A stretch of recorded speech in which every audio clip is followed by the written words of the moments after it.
Hi, welcome to my channel, Never Say Neverland.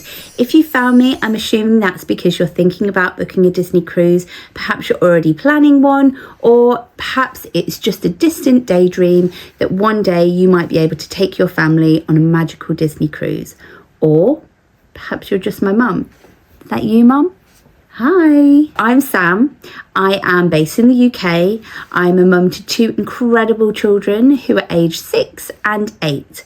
So my son, who is 6, is diagnosed as autistic, and we have been on a couple of Disney cruises as a family, also a Walt Disney World trip, and we have another one planned for this summer.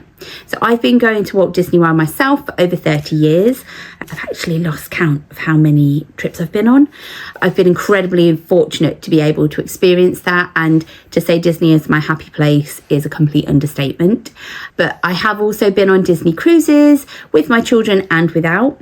We have sailed from Port Canaveral and also from Southampton in the United Kingdom. So I have a good perspective on all different types of cruise ships. So I'm going to be completely real with you here. When my son was diagnosed with autism, he was aged 2.5. And some parents that are going through this or have experienced this will know you go through a whirlwind of emotions. But once that had died down, one of the thoughts that came to my mind is actually, is travel completely off the cards for us? Are we just going to be holidaying in the UK, which again is totally fine. But for me, as I mentioned before, Disney was my happy place and my safe place. And it's something that I wanted to enjoy with my children as well. And I wanted to explore whether that was actually possible. I wanted to create this video really to explain to you all that it absolutely is possible. With a little bit of an adaptation, a lot of preparation, smidgen of patience, you can definitely create a magical trip that your whole family will enjoy, that will be suited to everybody's needs, and you can explore and enjoy a Disney cruise. So this is how we as a family experienced it. So I know that every autistic individual, every neurodiverse individual is exactly that. They are individual. So this is based on my family's experiences and what worked for us. You can do it and adapt it to your way. Some of these things might work for you. Other things might give you some inspiration on the things that you can do that would work best for your child or your family. So here's what we did. I'm going to take you back now to my first cruise with the children. So it's 2022. We have flown to Florida. We have planned a Walt Disney World trip. In all honesty, I thought that this could be our one shot at Walt Disney World. It might be that we go, just wasn't for us, it doesn't work. The flight, I had nightmares about the flight. Spoiler alert, it wasn't as horrific as I thought it was going to be. So yeah, whilst we were in Walt Disney World, we thought, do you know what? Let's add a cruise in the middle. We were lucky enough to be able to do that. So we were able to get on to the inaugural, get my teeth in, the inaugural sailing of the Wish. So it'd only been live a few months before we actually went on board in the December. So I'd been to Port Canaveral myself before. They have a dedicated terminal to the Disney Cruise Line. So I knew what to expect that side of things. The Wish was very fresh and new, and my children's first experience of a Disney Cruise Line. And boy, what an experience the Wish is. If you get a chance to go on it, it's where my heart lies. I love the Wish. Little spoiler alert here. My son absolutely thrived, as did my daughter, in Walt Disney World, on the Disney Cruise Line. There was a whole other side of them that came out, to the point of my son was non-verbal at this point. He was 3 years old, very rarely said any words at all. His first time meeting Mickey Mouse when we were in Walt Disney World, he just starts shouting, hiya, hiya, hiya, like eyes streaming, all the tears. That's the magic of Disney. That is what it's all about. It brings out another side to your children that they just don't experience in everyday life at home, particularly neurodiverse children. So yeah, he was 3 at that time, non-verbal.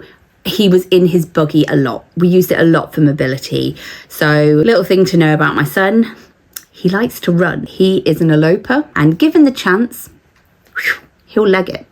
So we had a buggy for a large portion of the holiday and on the Disney cruise.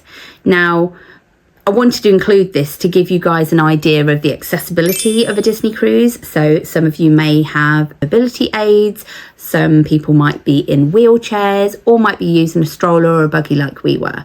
Now, the Disney cruise line was really accessible. When we were boarding the ship, we were able to roll on completely fine, not an issue. And there are plenty of lifts or elevators around the ship so that you can go up and down the different decks in your wheelchair or buggy.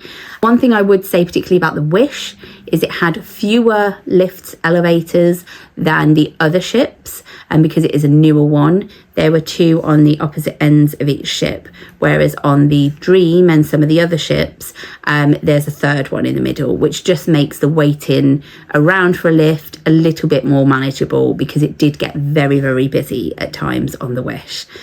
So yeah, lifts were able to get us up and around. There was plenty of space around the ship. One thing we did struggle a little with is on embarkation day, they bring on everybody's luggage separately to actually you board in the ship, and they leave them outside everybody's stateroom. So that did make the corridors a little bit tight and narrow when we were trying to manoeuvre a buggy through. It was quite a large, like, jogger buggy. So that did make it a little bit tight. We were in a stateroom with a balcony. There was plenty of room in there for the buggy to be put in a corner. You could collapse it down. You could even push it underneath the bed if you wanted some additional storage, or pop it in the wardrobe, depending on how much luggage and storage space you're using up. One thing I struggled with is getting in and out of the stateroom. So the door has a slight lip along the bottom, like a shelf upwards. So it was hard to kind of tip, especially with my son inside it. But to be honest, what we did at that point, once we've got to the safety of our room, is we unbuckled him and let him in. Then we kind of won the battle with the buggy separately so that it wasn't causing any distress to my son being in it. One thing that we did use a lot on board was our sunflower lanyards. So these we wore around our neck. My son doesn't particularly like things around the neck, so I often wore it. My daughter also wore it as well. This was really helpful during the muster drill. So the muster drill is a safety drill that you do on your first day. It is basically a practice to show you what you would do in an emergency. It's something that everybody has to do. You will be allocated a certain location for your stateroom as to where you have to go. On the Wish, we were really lucky in that we were sat within a restaurant. So we were able to sit at a table whilst they gave us the safety drill and explained it to us, which was really handy with my son, who, like I said, he likes to run. So that was handy. However, when we were on the Dream on a later cruise that we went on, we were actually out on deck, which was quite a challenge for us. My son doesn't have a great understanding around instructions and what they were asking him to do. They wanted us to line up in height order. So obviously he's the youngest, so would have needed to be at the front. That just didn't really work for us. And the fact that we had our sunflower lanyards on, my daughter had her ear defenders. So if your children are noise sensitive, you're going to want to bring these to the muster drill, possibly even when you're boarding the ship as well, because there will be loud horns. And I mean, it's loud even for adults. They do pre-warn you when the horns are going to be sounded. But yeah, bring your ear defenders. So yeah, she was wearing her ear defenders and sunflower lanyard, and they were able to identify that we needed some additional assistance, and they were actually able to make some accommodations for us so that it wasn't as stressful trying to get him to line up, because at the end of the day they're also trying to do their emergency procedures that they have to do. So by my son getting distressed, that was also having a knock-on effect there as well. So they were great, and that is one thing I will say about the Disney Cruise Line: the crew and the cast members are next level. They are insanely good. They are the most kind and compassionate people I think I've ever come across in Disney. And they learn about your family. They learn what your preferences are, how you like to do things. My son didn't actually attend many of the evening meals, but they still engaged with him when they came, and the stateroom host turned down our bed for the evening, and we were obviously still in there. They understood that there were certain things he couldn't eat. They tried to do everything they could to make it more comfortable for my son. So that kind of takes me actually, nice little segue into the Disney dining. Now, if you've done any research on the Disney cruise, which I'm assuming you probably have if you've landed on this video, you will hear people talk about the food.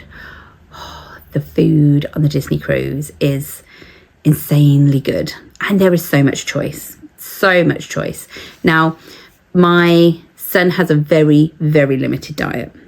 So for the UK sailing that we did on the Dream, I was able to just literally fill a suitcase full of his safe foods, his snacks, anything that, like cereal bars, anything I think he could eat that was dry, I took with me. Now, you will need to check on the Disney Cruise Line website what the regulations are around what you can and can't bring on a ship. I think there are certain things you can't, but because a lot of the foods that we were bringing were dry, they were kind of your crisps, your biscuits, all those kind of snacks, rice cakes, you know, the kind of thing.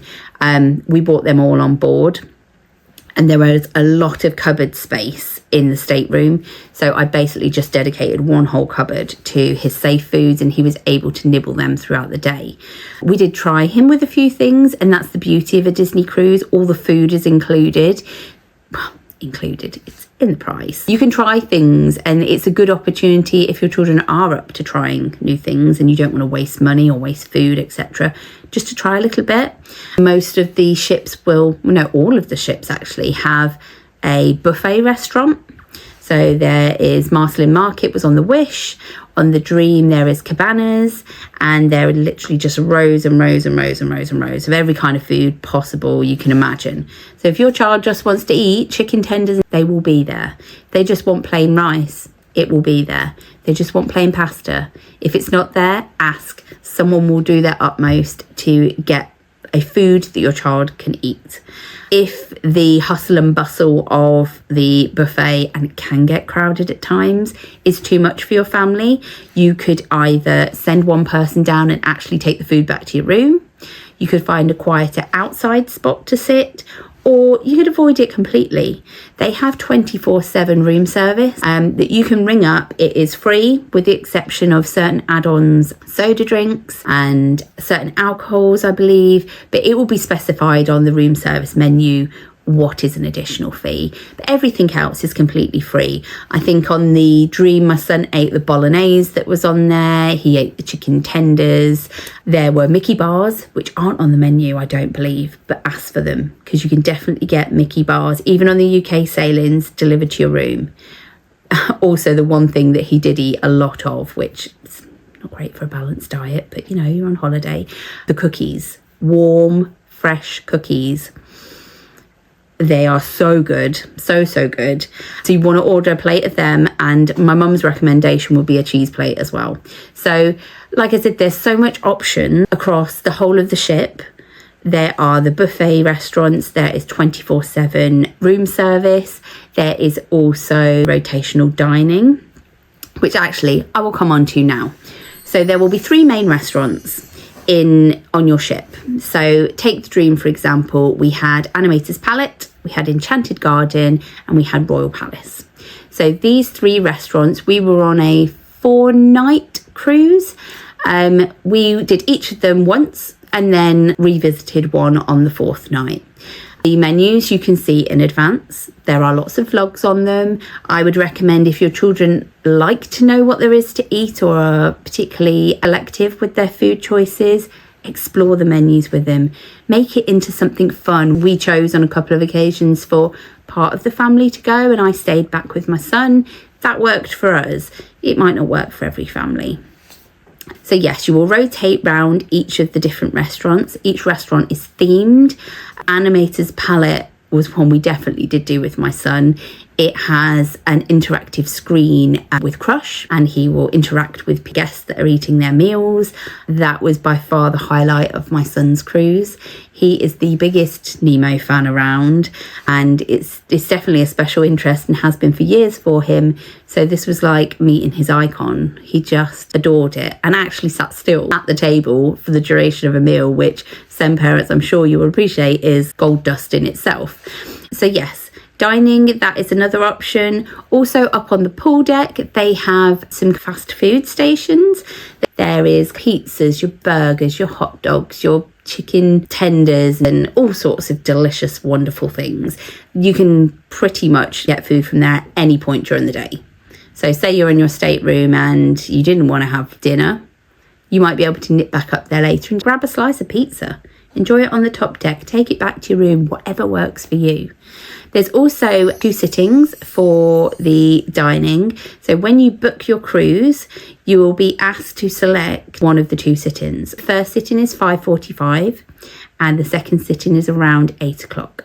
Now, for our family, eating at 8 o'clock would be far too late. We would never make the restaurant. And if we did, the children would be absolutely feral, as would probably the adults. I think I'd be hungry by 8 o'clock.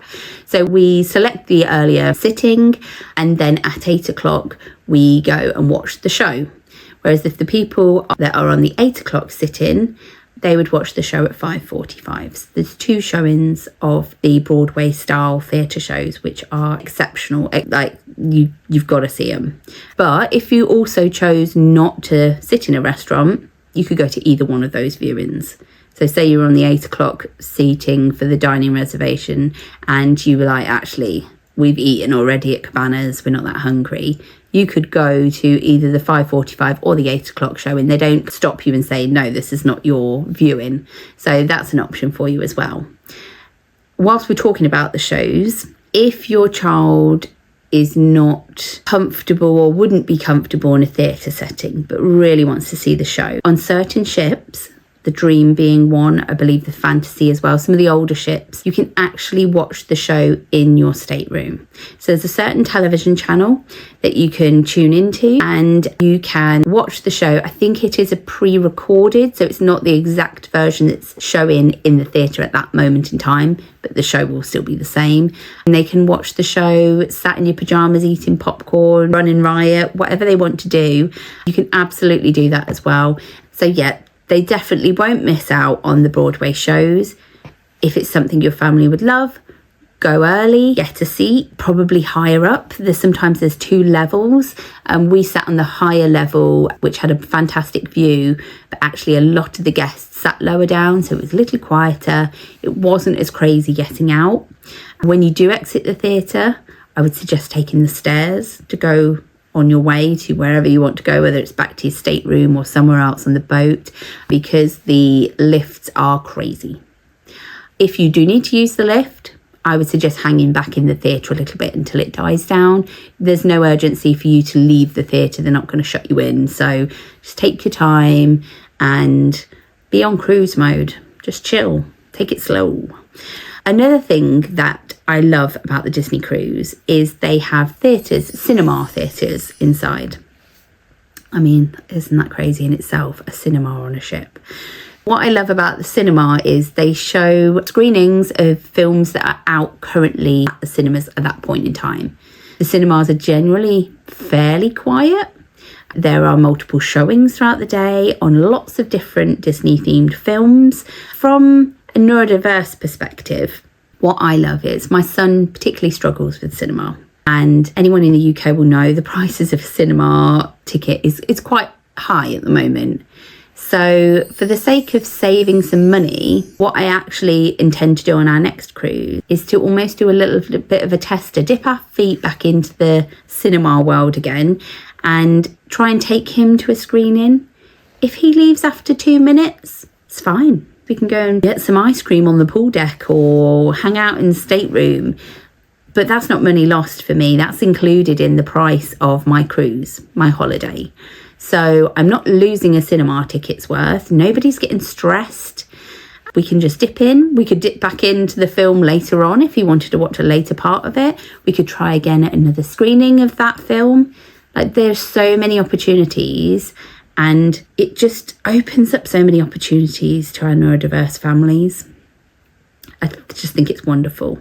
So when it comes to our stateroom, this is the absolute beauty of a Disney cruise line, in my opinion. So having done Walt Disney World, if you are in, and don't get me wrong, I love Walt Disney World, but if you're in Magic Kingdom and your child's having a meltdown, in order to get them to a regulated space, private space of their own, say your hotel room, if you're staying on a Disney resort, in Magic Kingdom, you would have to take a boat or a monorail back to the transportation and ticket centre and get in your car and drive back to the resort, or wait in a line at the bus stop for a bus to then take you back to your resort. That's all extra time when you already have a child that's highly stressed. You're probably highly stressed. Your family is probably highly stressed. In a cruise line situation, if your child was meeting Mickey Mouse and became very overwhelmed, you're literally one lift ride away from your room. You can go back to your room, you can regulate, you can take some time out, then you can come back out and try again. Try a different activity, go to the pool, go to the cinema. There's so many opportunities, but your room is just there. You can just go, regulate, come back, try again, go back in. And we just do it in real manageable chunks. Magical manageable chunks. That's a mouthful.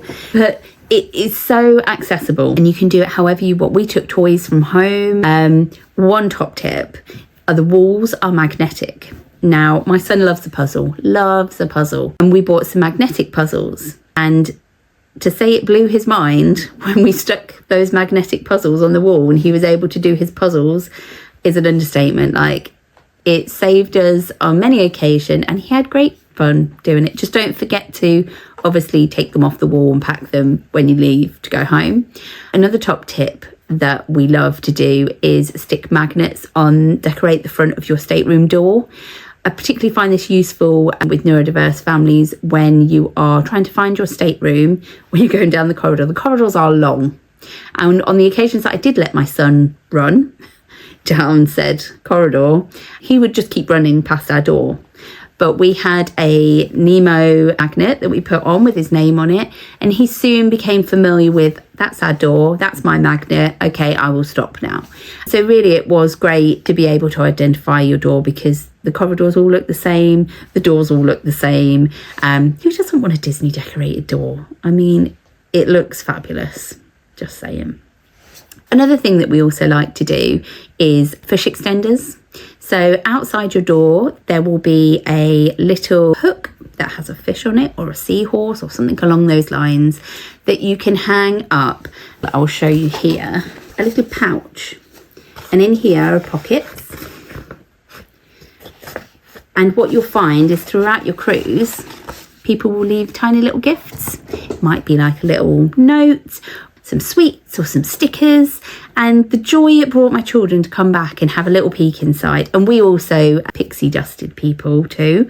So we spent the lead up to the holiday making friendship bracelets and gifting things that we could gift to the cast members and the crew and other guests that we saw around the ship. And I just think that was great for building my children's confidence, but it also extends kindness and joy. And that's what I love about the Disney community, is that everybody has this shared passion and they all want to have a magical time. And everyone was so inclusive and friendly and lovely to my children. It was just a joy to be on there around these people. I actually have a blog, or several Disney Cruise Line blogs actually, on my website, my blog website, which is called neversayneverland.com. I'll put that down in the comments, a link to there. I also have created a cruise planner which is specifically for neurodiverse children.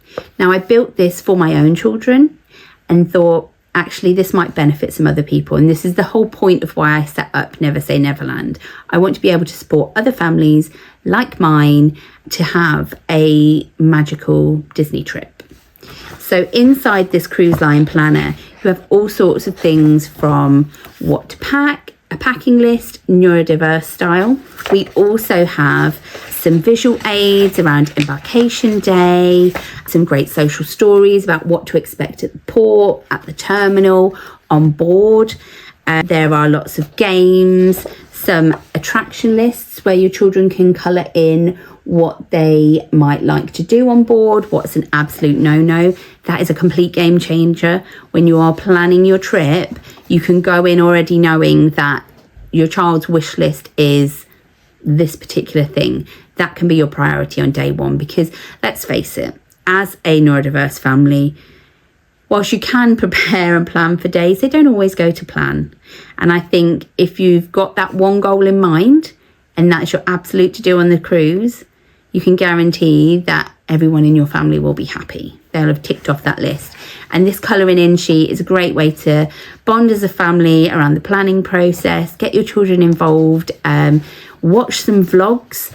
That I would say that was my key learning from when we first went on the Wish, is because it was an inaugural sailing, there wasn't much YouTube content out there at that time around what the boat looked like. And I think it would have helped my children prepare, particularly my daughter, prepare for what to expect when they were on board. With the follow-up cruises that we've done, we have done a lot of watching YouTube and vlogs.